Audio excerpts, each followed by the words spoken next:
au congrès des naturopathes et des complotistes. J'y étais, donc je vais vous en parler. Alors là, si je le prends sur le ton de la rigolade, vous vous doutez bien que quand je suis tombée là-dessus, c'est un ami en fait qui est venu à une réunion de complotistes et qui m'a dit que moi j'étais venue pour leur parler de ce super congrès et puis il m'a sorti ça. Bon là, je me suis dit qu'on allait en parler sur le ton de la rigolade parce qu'au final c'est risible, même si je vous cache pas que sur le coup, c'était pas trop le rire qui m'est venu d'emblée. Mais voilà, une bonne nuit de sommeil et on voit les choses différemment. Alors, écoutez, donc j'ai dit j'y étais. Alors, n'étant pas naturopathe, ça veut dire que je suis par opposition complotiste, si on lit ce titre de Charlie Hebdo, à moins qu'il y ait un côté inclusif dans le titre, dans le but de faire un amalgame qui laisse croire que les naturopathes sont tous aussi des complotistes. Je vous renvoie à mes précédentes vidéos sur la chasse aux sorcières. Là, on a la preuve que la fusion entre l'amalgame est complètement parfait. Là, la boucle est bouclée. Alors, c'est signé... Oh, mais c'est pas signé! C'est pas signé, c'est anonyme. Ah si, Colline Renaud. Merde, c'est une nana qui a écrit ça. Colline Renaud. R-E-N-A-U-L-T. Bon, sans mauvais jeu de mots, mais quand même l'article commence par « Le taxi serpente sur les routes du Jura, direction Mont-sous-Vaudrey ». Voilà, donc vous voyez, elle se met en scène, c'est quand même, voilà, elle a un petit peu l'esprit épique, c'est probablement une Parisienne, je vais essayer de faire le portrait robot, si vous voulez, de cette Colline Renaud à travers ses écrits. Enfin, robot, bien sûr, sans mauvais jeu de mots, on n'est pas là pour se moquer. Je vais quand même vous lire l'intro. Parce que beaucoup de gens ne lisent parfois que l'intro et les titres, donc voilà, pour ceux qui font ça, je vais vous le lire. Si vous vous demandez ce que deviennent les complotistes de l'époque Covid-19 et leur figure de proue, eh bien, tous avaient rendez-vous les 3 et 4 juin au grand congrès de médecine intégrative de Mont-sous-Vaudrey dans le Jura.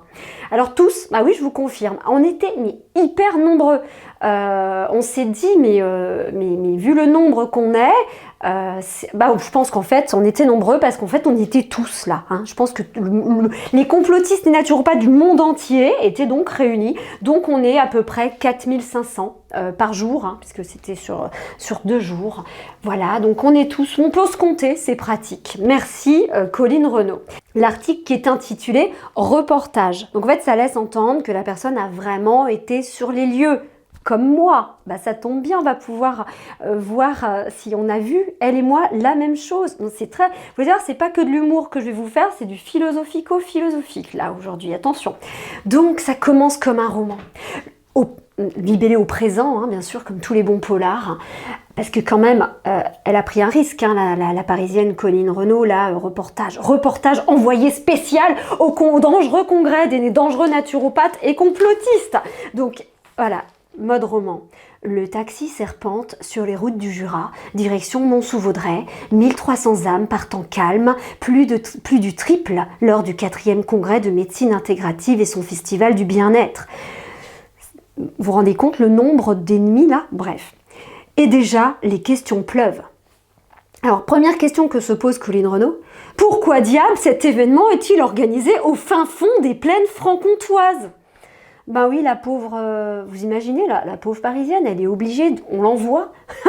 On l'envoie pas en Côte d'Azur, 16e arrondissement. Non, là, elle se tape le Jura. Donc, je pense, encore une fois, je vais essayer de dresser son portrait robot. Je pense qu'elle n'aime pas beaucoup la nature, parce que nous, on a trouvé magnifique les paysages. On passait par ce qu'ils appellent le Val d'Amour. C'est le Val d'Amour. C'est magnifique, à chaque fois qu'on prenait, voilà, on allait le matin au congrès, on passait par le Val d'Amour, les champs de coquelicots, c'était magnifique. Bon, ça n'a pas plu à Colline Renaud, alors c'est marrant, alors il continue par la généralisation, elle, je vais devoir m'y faire. Tout le gratin de la sphère complotiste qui a fleuri pendant le Covid est de la partie. Hein. Tous, vraiment tous. Alors elle cite des noms, etc. Bien sûr, elle écorce au passage Alexandra Orion-Caude. Voilà. Tous doivent prendre la parole au domaine Arc-en-Ciel qui abrite dans un joli château un centre de formation en naturopathie et vient inaugurer son école primaire de pédagogie alternative. Bon, alors, je vous confirme, on était dans un endroit magnifique. Bon, ça lui a pas plu. Je sais pas, pourtant, dans un château, vous imaginez 8 hectares, un étang, enfin, on se serait cru dans X-Men, quoi. L'école pour c'est pas des mutants, l'école pour vilains non-vax, voilà, bon, bah voilà. Bah, elle a pas aimé, hein, bon, tant pis. Pourtant, c'était chic, plutôt chic. Je vous fais un tout petit résumé pour vous dire que l'essentiel de l'article est axé non pas sur le contenu des conférences, qui étaient passionnantes, passionnant, alors des médecins, des chercheurs, un architecte qui nous apprenait comment construire en éco-construction, en auto-construction, enfin, des trucs super intéressants. Évidemment, si vous n'êtes pas naturopathe parce que vous êtes médecin-chercheur, la réponse est sur la deuxième page, c'est que vous êtes là-dedans, probablement. Donc voilà, vous exit le titre de chercheur, médecin, docteur, professeur, vous devenez complotiste. Et oui, c'est comme le professeur aussi dans X-Men d'ailleurs, hein, c'est juste un mutant, quoi. C'est plus un scientifique. Ensuite, la journaliste décrit donc les stands, et quand même, c'est ce qu'on attendait, parce que bon, moi j'ai pas tenu de stand, j'espère quand même qu'elle va parler de moi. Elle parle de moi. Alors elle dit, côté public, virgule, en revanche, virgule, chacun est plutôt propre sur lui. Donc merci, donc ouais, non mais c'est bien la parisienne, service sanitaire, donc on était propre, c'est bien, même s'il y a, donc on était propre, même s'il y a beaucoup de lin, de robes à grosses fleurs, de sandales en cuir. Ah, c'est faute de goût, hein, c'est terrible. Nombre d'hommes sont torse nu, bob sur la tête et pendentifs en cristal au cou. Alors là, on n'a pas vu la même chose. Cette dame doit avoir un fantasme, je pense. Moi, j'ai vu quand même plutôt de gens, plutôt BCBG quand même, avec ce genre de chapeau. Alors les hommes, peut-être pas. Bon, moi, j'ai pas mis de bob. Je pense pas qu'on puisse dire que c'est un bob. C'est mon symbole de ma chaîne et de mon livre Écolothérapie. Bon, voilà. Bon, elle n'a pas vu les mêmes hommes. On n'a pas dû flasher sur les mêmes. On ne doit pas avoir les mêmes goûts, Colline Renaud et moi. Bon, ok. Nombre d'hommes sont... Alors attendez la fin de la phrase. Alors ça, nombre d'hommes sont torse nu, bob sur la tête et pendentifs en cristal au cou, avec cette sérénité aussi ostentatoire qu'agaçante. Alors portrait robot, donc cette dame doit ne pas aimer les gens bien dans leur peau, ça l'énerve, elle trouve ça ostentatoire d'être serein, quoi. Enfin, c'est une sérénité ostentatoire. Vous dire, tu es dans un château, 9 hectares, un congrès, tu rencontres des superbes personnes, tu fais marcher ton cerveau grâce à des intervenants passionnants. Non, t'as pas le droit d'être serein, attends. Quoi? Vous êtes des anti-vax, anti-pass, complotistes, parfois même des naturopathes, et vous osez être serein, et donc elle le voit, une sérénité ostentatoire, quoi. Non mais cachez votre sérénité, que je ne saurais voir. Attendez, moi je viens de Paris, là, je me tape un trajet en taxi, jusque dans le Jura, excusez-moi, soyez un peu stressés, ce serait bien. Et puis, ostentatoire qu'agaçante. Là, je voudrais pas faire la psycho de bas étage, mais si de voir quelqu'un de zen, de cool, de serein, ça l'agace, c'est pas, je sais pas, c'est soit de la jalousie, soit qu'elle est pas bien dans sa peau, soit qu'elle est pas dans le même rythme, allez, on va être soft, je sais pas, mais bon, voilà, ça l'agace.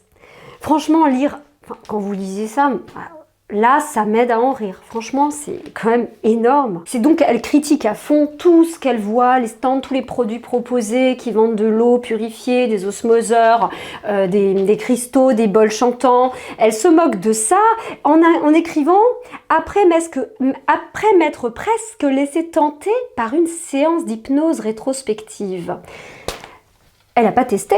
Non mais franchement... Si t'es une journaliste d'investigation, je suis désolée, tu testes. Enfin, ils sont pas fichus de lui financer une petite séance. Elle se moque, hein, après oh non, ça c'est méchant. Attendez, elle se moque des câlins du stand bienveillance. Ah non, mais ça, c'est pas gentil, non, mais elle manque d'amour, en fait. Elle manque d'affection, cette dame, c'est pas possible. Oh non, là, franchement, elle a même pas profité des câlins gratuits. Non, ouais. C'est vrai que le manque de contact humain, c'est une des choses qu'on a dénoncé, hein, nous, pendant toute cette période qui a été si dure à vivre. Bon, bah, manifestement, elle, bah, ça lui a pas manqué. Bon, tant pis pour elle, j'ai envie de dire. Et alors, un truc, encore une fois, j'y étais.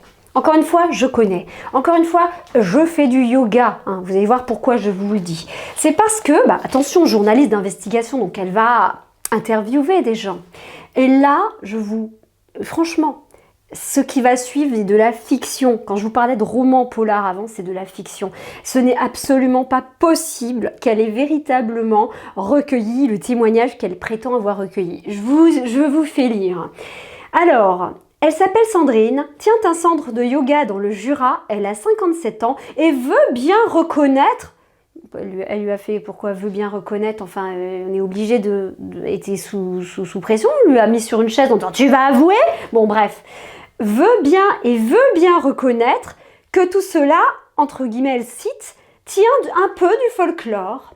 Non, impossible qu'elle ait dit, qu'elle ait consenti, concédé que ça ressortait du folklore. Non, le mot folklore, c'est dans la bouche du robot parisien. C'est pas possible. Enfin, vous imaginez, vous êtes là, vous rencontrez la journaliste, puis vous dites, vous trouvez que c'est chouette, c'est bienveillant. Il y a des gens spirituels aussi, il y a plein d'ouvertures sur plein de plans différents. Et puis vous allez dire à la journaliste, ouais, ok, ouais, ça tient un peu du folklore. Du folklore. Franchement, c'est pas un terme qui serait venu à l'esprit d'un participant à ce congrès. Encore une fois, hein, on était des bisounours. Hein, ce genre de terme, je suis désolée, ça ne venait pas à l'esprit ni au cerveau. Parce que si je dis le mot esprit, on va dire « Ouh là là là là, fait de spiritualisme, machin, etc. » Bon. Alors, le thème qui est omniprésent dans cet article, c'est l'argent. C'est le fait que les choses étaient payantes, que l'entrée au forum était payante, que les objets vendus étaient payants. Ah mais moi je trouve ça génial. En fait, cette dame, elle est pour la suppression de la monnaie, elle est pour les échanges, elle est pour le troc, elle est pour la gratuité. Alors là, j'arrive plus trop. C'est bizarre, là, j'arrive plus trop à faire son portrait robot. Vous l'auriez imaginé comme ça, Colline Renaud, être comme ça pour la gratuité, pour un monde auquel on aspire finalement? Non, je suis surprise quand même. Bon, allez, je suis en train de tomber dans le sarcasme, c'est pas gentil. Non, attendez, elle a le droit d'avoir ses opinions. Par contre, elle n'a pas le droit de dénaturer les faits, la situation. En tant que journaliste, ça, c'est pas correct. Parce qu'attendez, regardez par quoi ça continue. Donc toujours le mode roman. Un doute me saisit. Non, pas moi, c'est écrit. Hein. Un doute me saisit. Grâce à la prof de yoga avec qui elle discutait avant. Un doute me saisit. Donc super, théorie du doute. Elle doute, cette dame. Waouh, elle doute. Mais c'est génial. Ça se trouve, elle n'est pas vaccinée. Elle s'est dit, oulala, le produit là, ça craint. Attendez, elle doute. Ou alors c'est juste une figure, vous savez, comme dans les romans, pour mettre un peu de suspense. On va voir. Je vous laisse deviner. Un doute me saisit. Et si tout cela était finalement inoffensif? Point d'interrogation. Vous en aviez douté, vous, que ça pouvait faire du mal? Enfin, je comprends pas.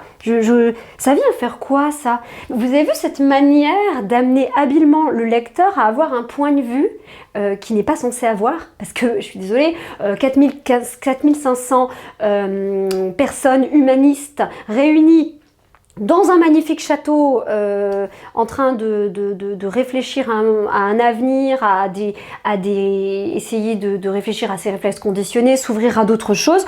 Personnellement, j'aurais pas trouvé ça trop dangereux, mais attendez, et si tout cela était finalement inoffensif? Et si ces personnes, oh c'est génial, elle continue vous êtes dans le filet là, le narratif roman. Et si ces personnes avaient zénitude exaspérante, bref, ne recherchez finalement rien d'autre qu'un idéal, qu'une meilleure façon de vivre, point d'interrogation. Ben oui, espèce de... Pardon, là je m'égare. Point d'interrogation. Je méditais mollement.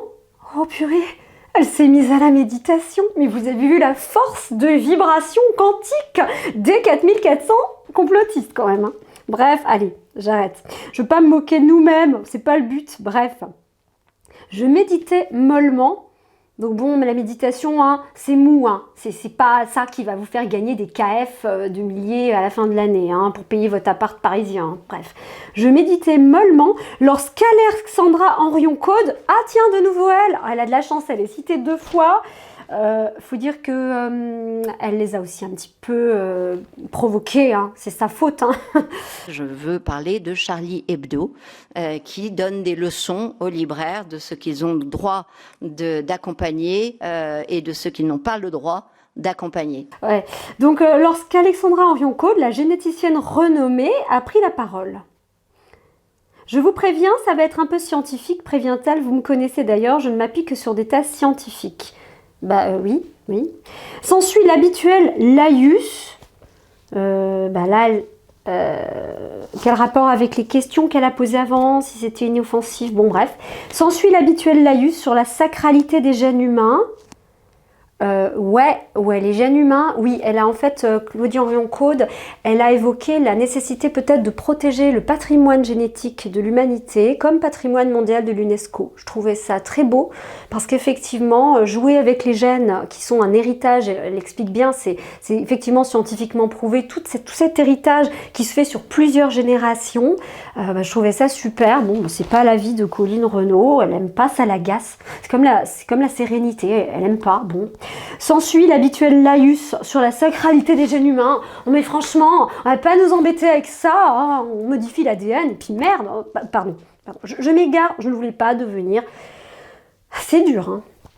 Bref, s'ensuit l'habituel laïus sur la sacralité des gènes humains, celle de la reproduction biologique. Oui, c'est pas mal, je vous vois. Elle devrait essayer, Colline Renaud, la reproduction biologique, ça a du bon côté, vraiment. Mais bon, elle fait ce qu'elle veut, hein, voilà. Celle de la reproduction biologique sur la vaccination qui serait la première porte ouverte sur le clonage et l'eugénisme. Alors non, moi j'étais à la conférence, j'ai pas du tout entendu Alexandra Henrion-Caude dire ça. Et vous avez vu, c'est vicieux parce qu'elle fait, c'est intéressant, elle insère dans une énumération séparée par des virgules quelque chose qui est juste, vrai, qui a vraiment été dit, avec quelque chose d'énorme qui n'a pas été dit. Donc le lecteur qui n'a pas été au forum pourrait... Bon, pas vous et moi bien sûr, mais voilà, c'est hyper intéressant. Attendez, je vais finir la phrase, je sais que vous voulez que je finisse, mais suspense, hein, n'oubliez pas, c'est un polar. Donc, sur la vaccination qui serait la première porte ouverte sur le clonage et l'eugénisme, sur fond d'acquis catholique, qu'elle omet évidemment de mentionner. Sur fond d'acquis catholique, qu'elle omet une... J'ai presque une allitération en bref, sur fond d'acquis catholique, qu'elle omet évidemment de mentionner. Oui, elle est critiquée parce que malheureusement, elle a une religion, cette femme. Non mais c'est pas bien d'avoir une religion, ouais, c'est mal. Qu'elle est évidemment, c'est un conflit d'intérêts. Parce que là on reproche à des gens d'avoir une religion, c'est un conflit d'intérêts, ces croyances spirituelles. Je veux dire, moi quand je vais plaider un dossier de mon tribunal, je vais être obligée de dire bon alors voilà, je fais du yoga, je parle aux arbres, non mais là, voilà, vous avez vu un amalgame qui mène tout, hein, voilà, l'amalgame que soi-disant elle reproche, c'est ça qui est quand même marrant, là on est quand même en plein dans l'inversion. Elle reproche soi-disant un amalgame, mais en réalité, elle est dedans. Je saute quelques phrases et sur quoi on tombe? Dans l'auditoire, quelques femmes voilées applaudissent à tout rompre. Mince alors, c'est les cathos ou c'est les musulmans là qui sont dangereux et qui se mêlent au débat complotiste? Il faudrait savoir quand même. En tout cas, pluralisme, vous l'aurez compris. Mais bon, ça n'a pas l'air de plaire beaucoup à Charlie Hebdo. Je saute encore quelques lignes. Un homme au vague air de Jésus s'assoit à mes côtés. Ah, on revient cette fois-ci. Cette fois-ci, c'est les Juifs. Hein. Voilà, Jésus. Par contre, attendez, mais comment elle sait là le visage de Jésus? J'aimerais bien voir son point de vue. C'est quoi le visage de Jésus? Par contre, j'ai failli m'inquiéter parce que je ne voyais pas marqué Louis Fouché. Heureusement, Last but not least, eh bien, elle parle de Louis Fouché vers la fin en disant que c'était le parrain de l'événement qui prend la parole pour la dernière conférence de la journée. Mais elle est au courant que ça a duré 2 jours. Attends, ils lui ont payé un aller-retour dans le Jura. Elle n'a même pas été capable de rester aux 2 jours des conférences. C'est dommage, parce qu'elle aurait pu entendre, par exemple, quelqu'un comme Fabien Moine parler de la complémentarité entre la médecine conventionnelle, la naturopathie, les médecines traditionnelles. Elle aurait pu l'entendre témoigner du fait qu'il ne faut surtout pas généraliser, qu'il faut prendre chaque patient au cas par cas et qu'un soin ou un traitement préventif qui pourrait être appliqué sur une personne ne sera pas le même sur une autre personne. Au passage, elle aurait aussi pu voir la beauté des gens qui participaient à ce congrès, parce que moi ça m'a particulièrement marqué de voir des gens qui sont dans la prévention, qui prennent soin de leur santé, qui attendent pas de tomber malade pour prendre des médocs, qui sont pas dans le remède miracle. Et c'est marrant parce qu'en fait ça aboutit à inverser les choses, elle nous fait passer pour des victimes de charlatans. Donc c'est super drôle quand on voit ce qui s'est passé ces derniers temps. Voilà, et la conclusion de cet article, in cauda venenum, bon d'accord, mais pourquoi venir écouter des personnes parler de tout cela 3 ans après la pandémie? Vous la connaissez celle-là, hein? Ah, mais on passe à autre chose, hein. Maintenant on a envie, il y a d'autres problèmes, hein. Il y a la guerre, il y a la crise, et puis bon c'est vieux, bon voilà, on va passer à autre chose, hein. Oui, maintenant qu'aux États-Unis ils ont ordonné la publication des résultats des tests Pfizer, maintenant qu'il y a tous les scandales, maintenant qu'on voit les effets secondaires à l'appel, non mais c'est pas, non mais c'est... Maintenant qu'on sait, ah oui, je vais oublier de dire, la vilaine complotiste que je suis, oh là là, oubliez ça. Maintenant qu'on sait aussi l'inefficacité et la non-innocuité de ce traitement expérimental, non, mais maintenant on va plus en parler. Non. Donc vous voyez, j'avais fait une vidéo sur ça pour insister sur le fait que c'était vraiment la démarche contraire à une réconciliation. Je veux dire, si on veut entretenir une guerre civile, c'est exactement ça qu'il faut faire, hein. Et puis vous savez quoi? Moi j'ai envie de lui retourner le compliment. C'est vrai, 3 ans après, pourquoi tu viens encore nous embêter? Laisse-nous complotister tranquille, naturopathister tranquille dans notre château de 8 hectares. Enfin franchement... Et si on en restait là? Si on arrivait peut-être à se réconcilier finalement avec Colline Renaud? Voilà. Elle a quand même été touchée, je pense. Moi, je pense que si... Voilà, c'est pas un hasard qu'elle ait mis ça. Peut-être que le doute la prendra. Peut-être que la zénitude cessera de l'agacer à force de venir à ce genre de truc.